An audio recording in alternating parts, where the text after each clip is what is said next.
Sehgal Inter College, Kanwakheda, Sitapur. Admissions open for session 2024-25 for class 9th and 11th. Trained, highly qualified and experienced staff. Transport facility available. Value-based education system.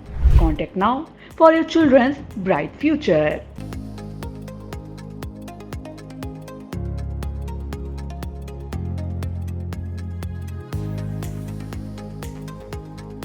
नमस्कार, आप देख रहे हैं आई India और मैं हूं doctor Pankaj Singh गौर।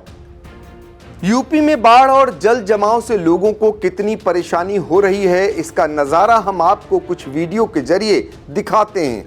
एक video में आप देख सकते हैं कि उत्तर प्रदेश के शाहजहांपुर जनपद का मेडिकल कॉलेज परिसर किस तरह तालाब में तब्दील हो गया है। यहाँ कमर तक पानी भरा होने के चलते मरीजों को अस्पताल से बाहर शिफ्ट करने के लिए स्ट्रेचर और एम्बुलेंस का सहारा लेना पड़ रहा है। स्ट्रेचर और एम्बुलेंस डूबने के कगार पर पहुंचती हुई नजर आ रही है। सवाल इस बात का है कि मुख्यमंत्री योगी आदित्यनाथ ने जल जमाव न होने को लेकर जल निकासी की पर्याप्त व्यवस्था करने के निर्देश काफी दिन पहले ही अधिकारियों को दिए थे, लेकिन उसका असर कितना हुआ यह शाहजहांपुर का तालाब बना यह मेडिकल कॉलेज खुद ब खुद बयां कर दे रहा है। अस्पताल में पानी भर जाने से चिकित्सा सुविधा बिल्कुल ठप हो चुकी है। मरीजों को अन्यंत्र स्थान पर शिफ्ट किया जा रहा है। यह तस्वीर उस जनपद की है जिस जनपद के एक नहीं तीन प्रभावशाली मंत्री हैं। योगी सरकार में वित्त और संसदीय कार्य मंत्री सुरेश खन्ना, सहकारिता मंत्री जेपीएस राठौर के साथ ही केंद्रीय मंत्री जितिन प्रसाद का घर इसी शाहजहांपुर में है। जनता ने यूपी में भले लोकसभा के चुनाव में भाजपा से ज्यादा सपा के सांसद चुने हों, लेकिन शाहजहांपुर के बाशिंदों ने भाजपा का ही सांसद चुना है।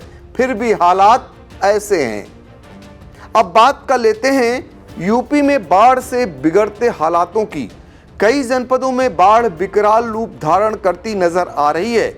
नेपाल से आने वाली तबाही यूपी में बर्बादी ला रही है। सीएम योगी को हवाई सर्वे करने के साथ ही बाढ़ प्रभावित इलाकों में भ्रमण करना पड़ रहा है। पीलीभीत में रेलवे ट्रैक उखड़ गया। कई गांवों में पानी तबाही मचाए हुए है। कई जिंदगियां इस पानी में डूबकर खत्म हो चुकी हैं और यह सिलसिला थमता दिखाई नहीं दे रहा है। हालात यहां तक पहुंच गए हैं कि शादियों में दूल्हा दुल्हन को नाव का सहारा लेना पड़ रहा है।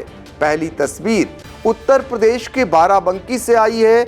यहां सरयू नदी का जलस्तर खतरे के निशान के ऊपर बढ़ने से कई गांव बाढ़ की चपेट में आ गए हैं। कई गांवों में बाढ़ का पानी भर गया है, जिससे इन गांवों का संपर्क शहर से पूरी तरह कट गया है।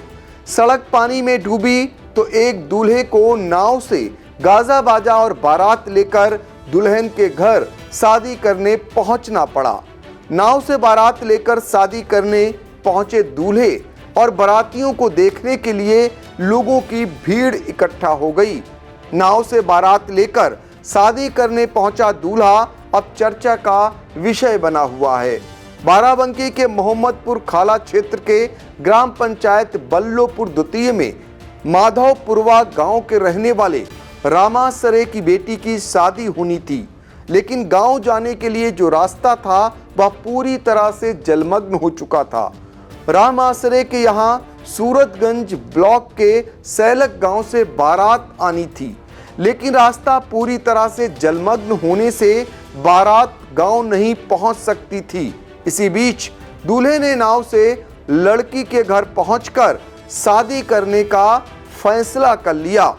इसके बाद दूल्हा राघव राम नाव से गाजा बाजा और बारात लेकर दुल्हन के घर शादी करने पहुंच गया। नाव सवार दूल्हा को देखने के लिए गांव के लोगों का काफिला दौड़ पड़ा और ग्रामीणों के साथ बच्चे भी मौके पर इकट्ठा हो गए। दूल्हे ने पूरे रीति रिवाज के साथ शादी की और दुल्हन को नाव से लेकर अपने घर पहुंच गया। अब नाव से शादी करने पहुंचे दूल्हे और बारातियों की क्षेत्र में चर्चा हो रही है। दूसरी तस्वीर उत्तर प्रदेश के ही महाराजगंज जनपद से आई है। बाढ़ के बीच जिले में अनोखी शादी और बारात की तस्वीर सामने आई है। बाढ़ की वजह से दूल्हे को अपनी बारात नाव से ले जानी पड़ी। शादी के बाद दूल्हे को भी नाव से लेकर दुल्हा अपने घर पहुंचा। जानकारी के मुताबिक नौतनवा थाना क्षेत्र स्थित बिरवा बनकटा निवासी विजय यादव की 9 जुलाई को शादी थी। तेज बारिश की वजह से सड़कों पर पानी भर जाने के कारण विजय की बारात नाव से ले जाने का फैसला हुआ। दूल्हे राजा और नाव सवार बाराती उफनाई नदी का पानी देखकर सहम गए। हालांकि दूल्हे राजा देर रात बारातियों संग नदी के रास्ते ससुराल सिमरवा पहुंच गए। यहां नदी पर ससुराल के लोगों ने बारातियों का स्वागत किया। शादी की रस्में होने के बाद बुधवार को दूल्हा अपनी दुल्हन को नाव में ही लेकर गांव पहुंच गया। दरअसल सिमरवा गांव नौतनवा तहसील क्षेत्र में पड़ता है और यहां की आबादी लगभग 7,000 के करीब है। यह गांव एक तरफ जंगल से घिरा है तो दूसरी तरफ नेपाल से बहकर आने वाली रोहिणी नदी बहती है। ऐसे में यहाँ के लोग रोहिणी नदी को पार कर अपने रोजमर्रा के काम करते हैं। पुल न होने के वजह से इस गांव में दूसरे गांव के रहने वाले लोग अपनी बेटियों का ब्याह किसी भी कीमत पर नहीं करना चाहते हैं। यही वजह है कि जब भी यहाँ पर मांगलिक कार्यक्रम होता है तो वर और वधू पक्ष अपनी जान को जोखिम में डालकर शादी विवाह के रस्मों को निभाते हैं।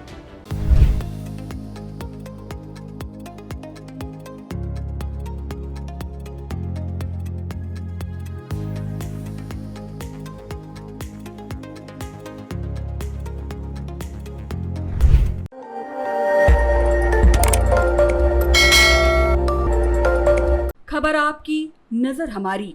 देखते रहिए आई इंडिया।